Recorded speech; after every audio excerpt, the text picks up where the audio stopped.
প্রিয় বন্ধুরা, একটি বিষয় আমি আপনাদের সাথে শেয়ার করবার জন্য কথা বলছি। সেটি হচ্ছে আগামী যে নির্বাচনটি হচ্ছে 12ই ফেব্রুয়ারি, সেই নির্বাচনে কয়টি দল অংশগ্রহণ করছে নিশ্চয়ই আপনি জানেন না বা জানেন, বাট আপনি কি জানেন যে সেখানে সরকারও একটি দল? যদি না জানেন আপনাকে একটু খুলে বলছি কিভাবে সরকার একটি দল। আগামী নির্বাচনে যে গণভোটটি হতে যাচ্ছে জুলাই সনদের উপরে, সেখানে সরকার পক্ষ প্রচারণা চালাচ্ছে। সরকার পক্ষ তার সকল মেকানিজম, তার সরকারের সকল প্রতিষ্ঠান, স্বায়ত্তশাসিত প্রতিষ্ঠান সবাইকে দিয়ে প্রচার চালানো শুরু করেছে যে আপনারা জুলাই সনদের পক্ষে ভোট দেন।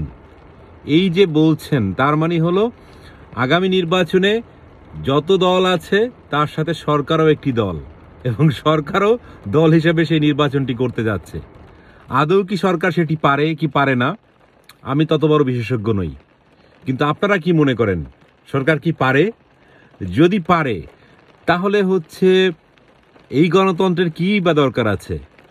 অথবা ধরে নিতে পারি কি আমরা যে সরকার আসলে এই তার যে উদ্দেশ্যটি, সেই উদ্দেশ্যটি হচ্ছে তার একটি আদর্শ নিয়ে তিনি ক্ষমতায় এসেছেন এবং তিনি চান যে তার কতিপয় সিদ্ধান্ত সেটা চাপিয়ে দেওয়ার জন্য।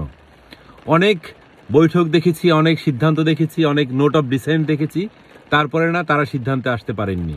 এখন গণভোটের একটি প্যাকেজের মধ্যে ঢুকিয়ে সেটি হালাল করার চেষ্টা করছেন।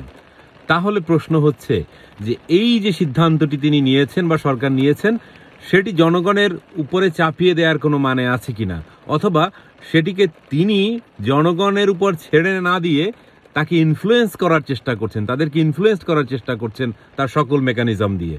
সেটা কতটুকু গুরুত্বপূর্ণ সে বিষয়টি।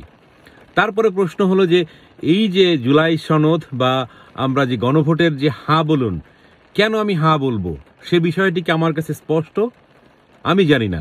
তিনি বলছেন যে এটি হলে আর কোনোদিন নির্বাচন বা রাতের নির্বাচন হবে না, কিন্তু এখন যে নির্বাচনটি হচ্ছে এটা কিসের নির্বাচন হচ্ছে?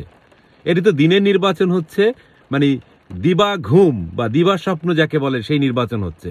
সো নির্বাচন আপনি যেটা করছেন সেটা কতটা ভালো নির্বাচন সেটা প্রশ্ন না করে ভবিষ্যতে কোনোদিন রাত্রে নির্বাচন হবে না তার জন্য আপনাকে হা ভোট দিতে হবে। মানুষ কি এত বোকা পেয়েছেন? আর এত বোকার স্বর্গে কি মানুষ বস করে?